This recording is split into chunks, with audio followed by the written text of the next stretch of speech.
নমস্কার, কেমন আছেন সবাই? বৃষ্টির গল্প ফোঁটায় আবারও আপনাদেরকে স্বাগত জানাই। আরেকটি নতুন গল্প নিয়ে আবারও আপনাদের কাছে হাজির হলাম। আজকের গল্পের নাম ত্রাণকর্তা। লিখেছেন আশাপূর্ণা দেবী। চলুন আজকের নতুন গল্পটি শুনে নেওয়া যাক।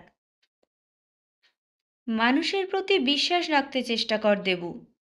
জগতে সবাই সত্যি অসৎ নয়, হয়তো পরিবেশের চাপে।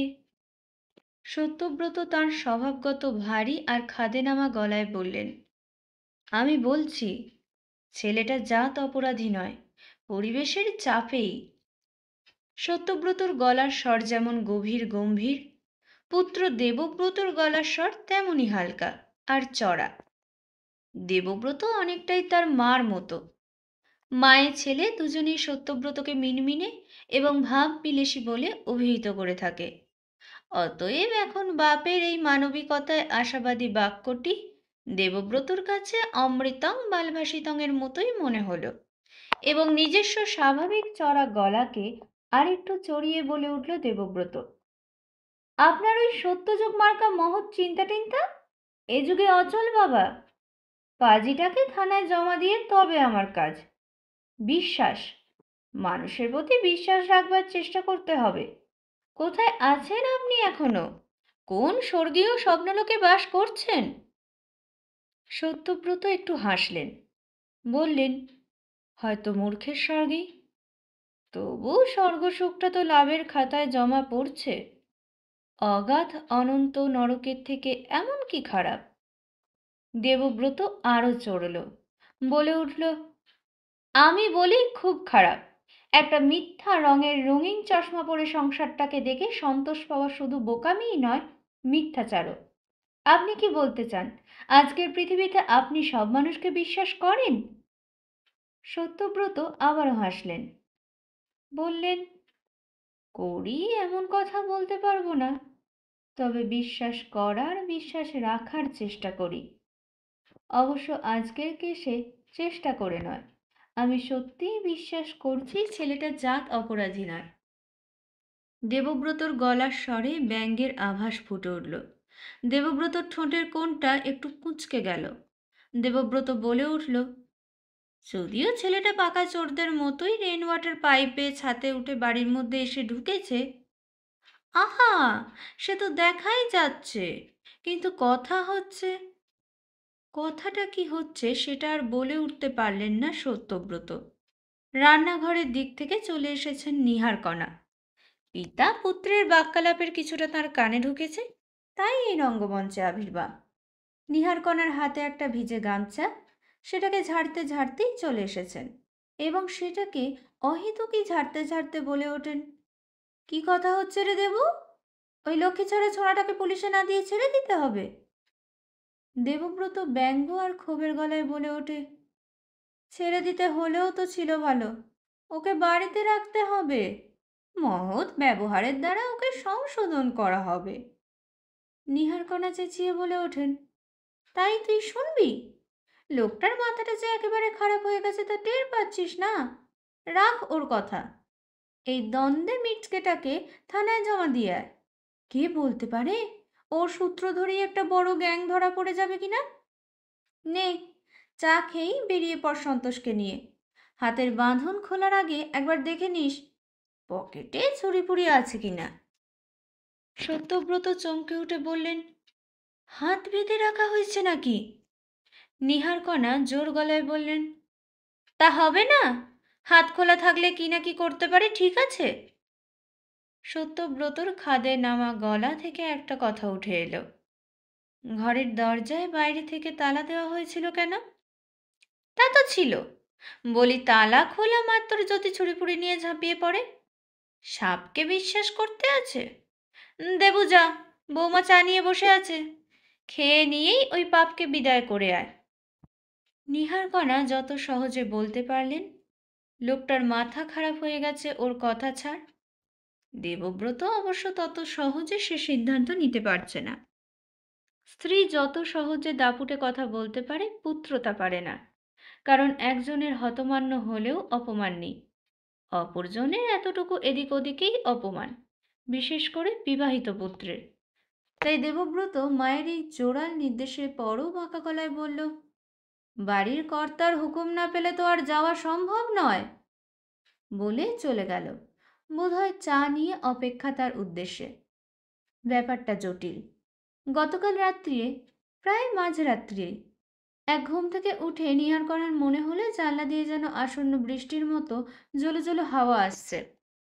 এইটি মনে হওয়ার সঙ্গে সঙ্গেই হঠাৎ মনে পড়ে গেল কাল সন্ধ্যাবেলা কুলের আচারের থালাটা ঘরে তোলা হয়নি। বুকের উপর দিয়ে বৃষ্টি বয়ে গেলে কুলের আচার যে কুলাঙ্গার হয়ে উঠবে তাতে সন্দেহ নাস্তি। ত্যায্য করা ছাড়া উপায় থাকবে না। মনে হতেই নিহারকণা আলস্য ত্যাগ করে সেই রাত দুপুরে মরতে মরতে ছাদে উঠেছিলেন। সিঁড়ির দরজায় ভেতর থেকে ছিটকিনি দেওয়া থাকে, সেটা হঠাৎ করে খুলে ফেলে যেই না দরজাটা হাট করেছেন স্পষ্ট দেখতে পেলেন চোখের সামনে থেকে কে যেন একজন ফস করে সরে গেল। নিহারকণা এমন ভীতু নন যে ভূত ভাববেন, অতএব ফট করে ছাদের সামনের আলো সুইচটা অন করে দিয়ে চেঁচে উঠলেন, কে রে, কে ওখানে? ওখানে যে সে অবশ্য সরে এসে বলে উঠল না আমি। নিহারকণা তাই পরিত্রাহী চিৎকার করে উঠলেন, চোর, চোর! অতএব আশেপাশে বাতায়ন খুলি যায় ঘরে ঘরে, ঘুম ভাঙা আঁখি ফুটে থরে থরে। আর এদিকে বাড়ির সবাই হন্তদন্ত হয়ে ছাদে উঠে এসেছে। প্রত্যেকের হাতেই কিছু না কিছু হাতিয়ার, কর্তার, ছেলের বৌমার এবং ভৃত্য সন্তোষের। বেচারি চোরটার আর পালাবার উপায় রইল না, হাতে হাতে ধরা পড়ল। বছর 12-13 একটা কাদা খোঁচা চেহারার হ্যাংলা মার্কা ছেলে, পরনে একটা সুতো ঝুলে পরা হাফ প্যান্ট আর গায়ে একটা পিঠ ছেঁড়া গেঞ্জি। সন্তোষ তার হাত ধরে হিড় হিড় করে টেনে এনে আলোর মুখোমুখি দাঁড় করালো। আর সেই সময় সকলেরই মনে হলো মুখটা যেন চেনা চেনা লাগছে। কে তুই? ছেলেটা ঘাড় গুঁজে সন্তোষের বজ্রমুষ্টি থেকে নিজেকে ছাড়িয়ে নেবার চেষ্টা করতে করতে বলল, কেউ না। কেউ না? বেটা পাজি শয়তান, বল কে? বলানো অবশ্য গেল না, তবে নিহাকণার তীক্ষ্ণ অনুসন্ধানী দৃষ্টি প্রশ্নের উত্তরটাই আবিষ্কার করে ফেলল। নিহারকণার চাঁচা ছোলা গলায় প্রশ্নটা রাতের আকাশকে বিদীর্ণ করে ঠিকরে উঠল, তুই পারুলের ছেলে কানাই না? ছেলেটা ঘাড় গুঁজে থেকেই এবং হাত ছাড়াবার চেষ্টা করতে করতে কিছুক্ষণ পরিচয়টা অস্বীকার করার চেষ্টা করল। পারুলকে তা কস্মিন কালেও জানে না, বলল। তারপরই হঠাৎ কেঁদে ফেলে গর্জন করে উঠল, হাতটা ভেঙে দেবে নাকি? ছেড়ে দাও বলছি। সত্যব্রত বললেন, ছেড়ে দাও সন্তোষ, ওই পাঁকাটির মতো হাড় ভেঙে যেতেও পারে। সন্তোষকে অতএব ছাড়তেই হলো। ছেলে তা হাতটায় ফুঁ দিতে দিতে বলে উঠল, ওহ, এমন মোচড় দেবে যেন ইস্করূপের প্যাঁচ মারছে, আঙুল না সারাশি। না, এই ছেলে পারুলের ছেলে কানাই না হয়ে যায় না, কথার ভঙ্গিই সঠিক চিনিয়ে দিয়েছে। পারুল একদা এই সংসারের বাসন মাজুনি ছিল। কানাই নামের বছর 2.5-3 ছেলেটাকে নিয়ে কাজ করতে আসতো এবং ছেলেটার হাতে ধরিয়ে দেওয়া বাসি রুটি অথবা শুকনো পাউরুটির টুকরোটা শেষ হওয়া মাত্রই এমন চেঁচাতে শুরু করতো যে সত্যব্রত হাতের খবরের কাগজ নামিয়ে রেখে বিপন্ন গলায় বলতেন, ওরে বাবা, এ কানাই না সানাই, তো ওকে কিছু দাও না। নিহারকণা রেগে বলতেন, আশা মাত্রই দেওয়া হয়েছে। তবু আবার দিতেন 4টি মুড়ি মুড়কি কি 2খানা মিওনো বিস্কুট। না দিয়ে উপায় কি? ছেলের চেঁচানির জ্বালায় যদি কাজ অসমাপ্ত রেখে চলে যেতে বাধ্য হয় পারুল। ভারী পিয়ারের লোক পারুল নিহারকণার, যেমন পরিষ্কার কাজ তেমনই নম্র ব্যবহার। যত বেশি কাজই পড়ুক, কখনো বেজার হতে জানত না। নিহারকণা বলতেন, তার ছেলেটা আর একটু বড় হলে স্কুলে ভর্তি করে দেব পারুল, চেঁচানি কমবে। তা বড় হয়ে চেঁচানি ক্রমশ কমেছিল, তবে স্কুলে ভর্তি করে নয়। স্কুলের নামে কানাই শতহস্ত দূর। সেই ভয়ঙ্করের হাত এড়াতে কানাই গেরস্তর কাজ করতে বসত টেনে টেনে। ইহ, দাদু জুতোচোরা কি ধুলো, ধুক্কুন্তি, বাড়িতে কি একখান বুরুষও নাই? খুঁজে পেতে বুরুষ এনে ঝাড়তে বসত। ইস, খবরের কাগজগুলো সিঁড়িতে ডাই করে কে রাখে, দেখতে বিচ্ছিরি লাগে না? বসে বসে চোস্ত করে কাগজগুলো পাট করে থাক দিয়ে সাজিয়ে রাখতো সিঁড়ির জানলায়। চটজলদি কাজও করতো। ওরে বাস, এখানে জল ফেলে ঢেউ দিয়েছে কে? মানুষের আচার খেতে খুব মজা হবে কেমন। কোথা থেকে একটা নেতার টুকরো জোগাড় করে মুছতে বসতো। তো এই ছেলেকে কে স্কুলে পাঠাতে যাবে? ক্রমেই বালক ভৃত্যের পোস্টটা প্রায় পেয়েই যাচ্ছিল। তখনও এ সংসারে সন্তোষের আবির্ভাব ঘটেনি। আবির্ভাব হয়নি বৌমারও। বড় আরামেই দিন যাচ্ছিল নিহার করার। কিন্তু এমনি কপালের ফের নিহার কণার। ভরন্ত বয়স জলজান্ত পারুলটা কিনা একদিনের ভেদভূমি হয়ে মরে গেল। নিহার কণা কপালে করাঘাত করে লোকের কাছে আক্ষেপ করতে লাগলেন। বাসন মাজনি কাপড় কাচনি কাজের লোকেরা ছেড়েই যায় জানি, মরে যায় এমন শুনেছ কখনো? মনে মনে ভাবতুম এবার ওর মাইনেটা একটু বাড়িয়ে দেব। তা বেচারি পারুল তার স্নেহময়ী মণিবাণীর মনেরই শুভ বাসনাটির খবর না জেনেই চলে গেল। নিহারকণার চোখে সর্ষে ফুলের ক্ষেত। কানাইয়ের মা মরায় পিষি এসে নিয়ে গেল। তখন কানাইয়ের বছর 7 বয়স। এতদিন পরে সেই কানাই কাঠগড়ায় দাঁড়িয়ে প্রবল জেরার মুখে। চোর হয়ে উঠেছিস পাজি? আর এই বাড়িতে চুরি করতে ঢুকেছিস? নেমুখ হারাম পাজি! পাজিটার জোর গলার প্রতিবাদ কখনো সে চুরি করতে ঢোকেনি। শুধু কি? শুধু বল বল শয়তান, শুধু কি? ওরা বলল, তুই এ বাড়ির সন্ধান সুলুক জানিস, কোনো প্রকারে বাড়ির মধ্যে ঢুকে পড়ে দুয়ারটা খুলে দে, তাহলে 5টা টাকা পাবি। ওহ, খুব শিক্ষা হয়েছে, টাকা তো জুটবে কাঁচকলা, লাভের মধ্যে হাতখানায় গেল। এহেন বাক্যে বলির পর ছোড়াটা যে চড়চাপড় গাঁটটা খাবে না এমন তো হতে পারে না, বিশেষত যেখানে দেবু এবং সন্তোষ উপস্থিত। বেশ মোক্ষম মোক্ষম থাপ্পড়ই পড়েছে এবং তার সঙ্গে পুলিশে দেবার শাসানি। প্রহারীর বহর দেখে সত্যব্রত না বলে পারেননি, এখানেই যদি হতবাবাকে ফিনিশ করা দেয়া হয় দেবু, তো কাকে আর পুলিশে দেবে? আইন নিজের হাতে তুলে নেওয়াও একটা অপরাধ জানো তো। পুলিশ যদি ওর গায়ে মারের দাগ থাকে, হয়তো আমাদেরও ধরে চালান করে দিতে পারে। পুলিশের ভয়ে না হোক, বাবার প্রতিবাদে বিরক্ত হয়েই প্রহারটা ছেড়ে দিয়েছিল দেবু, অগত্যা সন্তোষ। এবং তখনই নিহারকণার নির্দেশ দিয়েছিলেন, নেমুক হারামটাকে এখন সিঁড়ির নিচে কয়লার ঘরে তালা বন্ধ করে রেখে দেবু, সকালে পুলিশে দিয়ে আসবি। তখন পাপিষ্ট কানাই সতেজে প্রতিবাদ করে উঠেছিল, পুলিশে কেন? আমি তোমার কিছু করেছি কি? এ সময় সত্যব্রত বলে উঠেছিলেন, চুরি না করেছিস, চুরির সাহায্য করেছিস কি না? দরজা খুলে দেওয়ার মানে কি জানিস না? মানে ছি ছি, 5টা মাত্র টাকার লোভে তুই! কানাইয়ের তেজের আগুনে জল পড়ে গিয়েছিল, আর সেই জলের কয়েক ফোঁটা তার চোখ দিয়ে ঝরে পড়েছিল। 5টা মাত্র টাকা! আহা, 3 দিন পেটে দানা না পড়লে বুঝতে ঠেলা। নিহারকণা কড়া গলায় বলেছিলেন, দেখছো আস্পর্ধা, বলি পেটে 3 দিন দানা না পড়ে নাই বা কেন? তোর বাপটাও মরেছে নাকি? তা এক প্রকার মরেইছে। কোথা থেকে একখান খান্ডারানীকে নিয়ে এসে সংসারে পিতিষ্ঠে করেছে। নিজের হাড়ির হাল তো আগের পক্ষের ছেলে।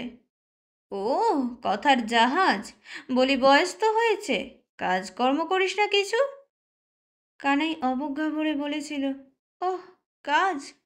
দেশ তো সবাই আমার জন্য কাজ নিয়ে বসে আছে, দাও না একখান কাজ জুইটে, দেখি কত বাহাদুর।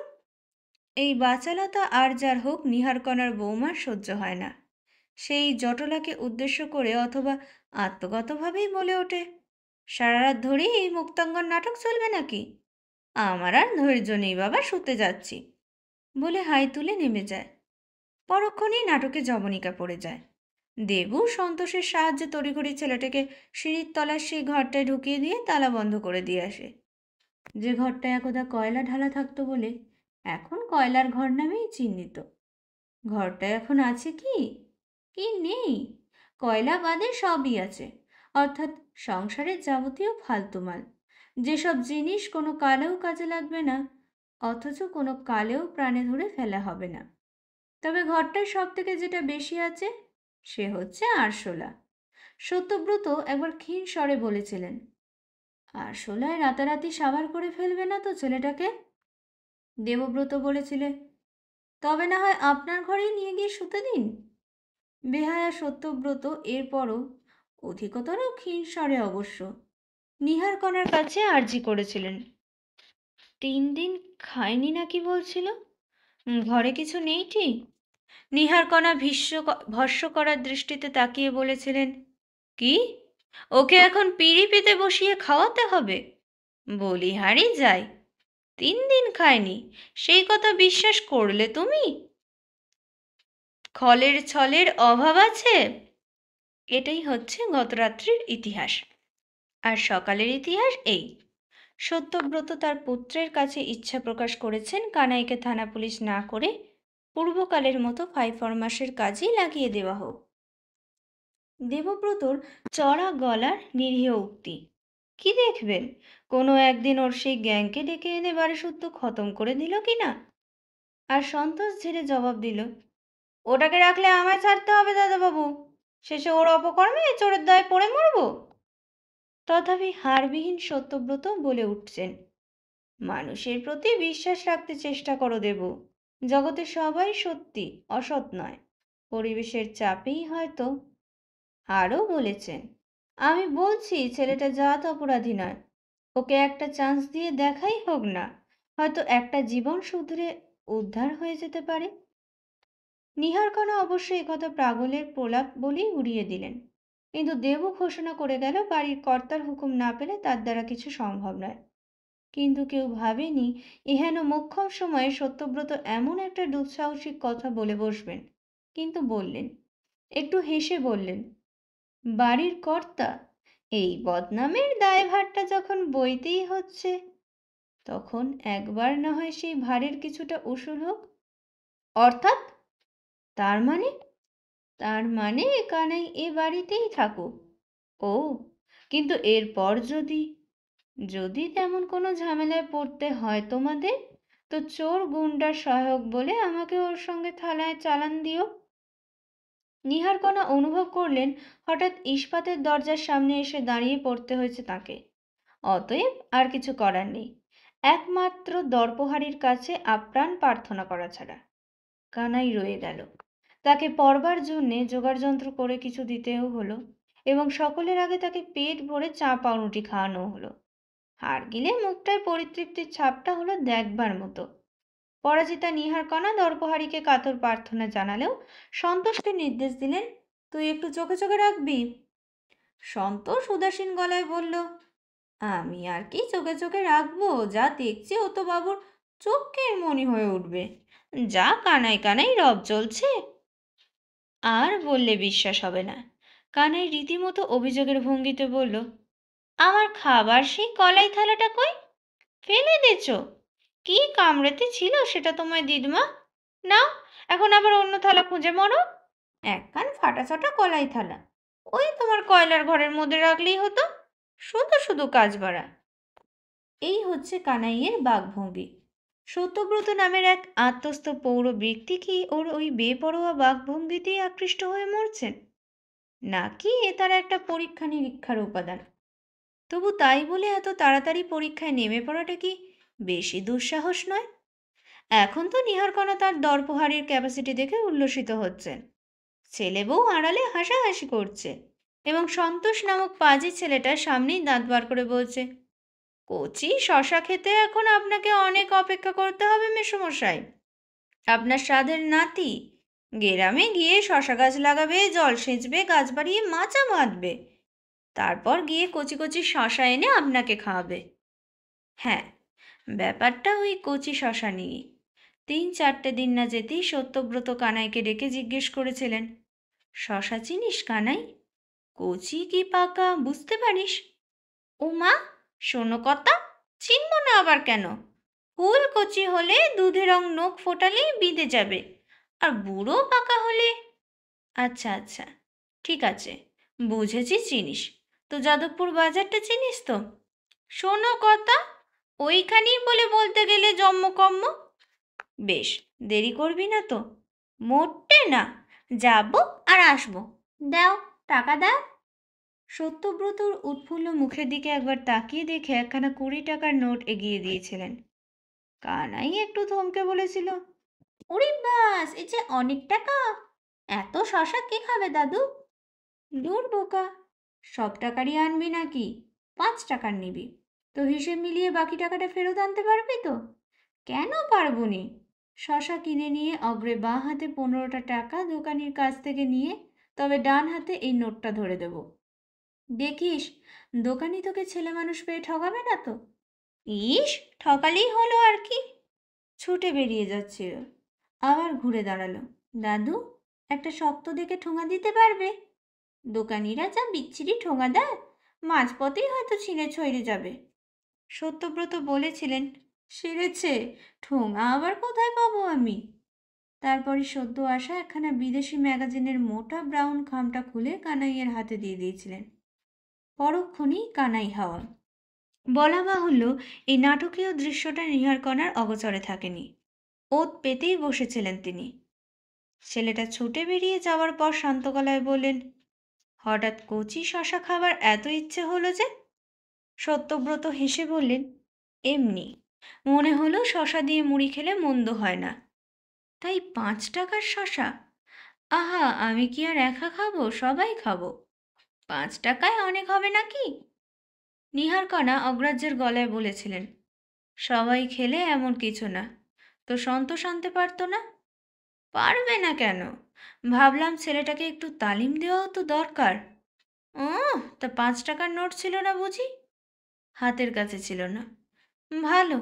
দেখো, এখন কানাকুঁজো দুটো শশা এনে খালি হাতে এসে না বলে, দোকানি বাকি টাকাটা ফেরত দিল না।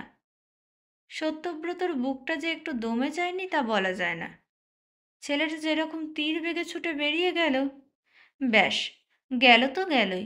সকাল গেল, বিকেল গেল, রাত গেল, না শশা না কানাই।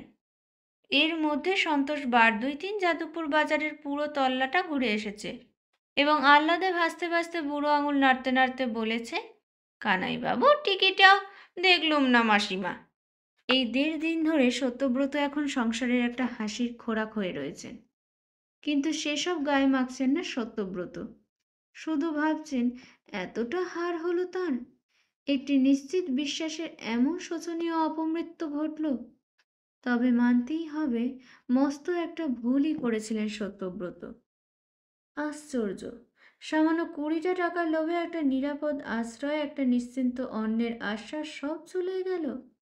এদের মূর্খ বলা হবে না, না অপরাধী বলতে হবে, নাকি এরাই জাত অপরাধী? সত্যব্রতর বড় বেশি মুষড়ে পড়া ভাব দেখে দেবুও আর বিদ্রুপ হাস্যরঞ্জিত মুখে বাবাকে জ্ঞান দিতে আসতে কমতিটা হচ্ছে। শুধু নীহারকণা একবার বলে উঠছেন, আখের বুঝলি না মুখ পোড়া, 20 টাকায় তোর কদিন চলবে? বাম রাজত্ব করে খাচ্ছিলি, নাতির আদরে থাকছিলি। কানাই কাহিনী এইখানেই সমাপ্ত হতে পারত, নতুনও কিছু না। এমন তো কতই হয়। কিন্তু যে টানল সেই ব্রাউন পেপারের মোটা খামটা, একেই হয়তো বলে দৈবচক্র। না হলে গাড়ি চাপা পড়া রোগা হ্যাংলা ছেলেটাকে রাস্তার যে লোকেরা কর্তব্যপরায়ণ হয়ে হাসপাতালে ভর্তি করে দিয়ে গিয়েছিল, তারা এত কর্তব্যপরায়ণ হলো যে ছেলেটার বুকে আঁকড়ানো ঠোঙাটা থেকে ছড়িয়ে পড়া 4টি ধুলোমাখা শশাকে কুড়িয়ে তুলে আবার ঠোঙায় ভরে সেটাকেও হাসপাতালে জমা দিয়ে রেখে এলো। আবার হাসপাতাল কর্তৃপক্ষেরও এত এনার্জি হলো যে সেই খামটা থেকে নাম ঠিকানা পেয়ে সত্যব্রত সেন নামের লোকটাকে জানিয়ে দিলেন, দেখতে চান তো চটপট চলে আসুন, আর বেশিক্ষণ নয়। এসবই দৈবক্রম নয় তো? বেশিক্ষণ না হলেও ছিল কিছুক্ষণ। সত্যব্রত কাতরভাবে বললেন, যাদবপুর বাজারে না গিয়ে ঢাকুরে এলি না কেন কানাই? কানাই কষ্টে উত্তর দিল, ওখানে যে তেমন কচি শশা ছিল না দাদু, তো একটা লরি পাজি। সত্যব্রত কি নিজের মাথায় নিজে মেরে একটা নাটকীয় দৃশ্যের অবতারণা করবেন? তা তো সম্ভব নয়। তাই শুধু স্তব্ধ হয়ে বসে থাকেন ওই মৃত্যু মলিন মুখটার দিকে তাকিয়ে।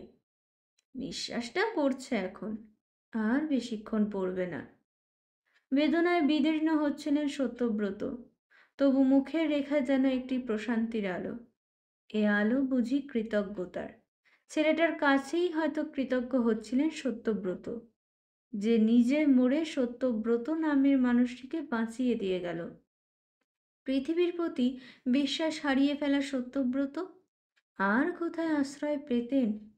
হয়তো পেতেন না আশ্রয়, দিনে দিনে শুধু ক্রুদ্ধ রুক্ষ আর তিক্ত হতে থাকতেন। কেমন লাগলো আজকের গল্পটি অবশ্যই কমেন্টের মাধ্যমে জানাবেন। একটি লাইকের মাধ্যমে আমাদেরকে আগে পৌঁছাতে উৎসাহ দেবেন। দেখা হচ্ছে খুব শীঘ্রই নতুন একটি গল্প নিয়ে।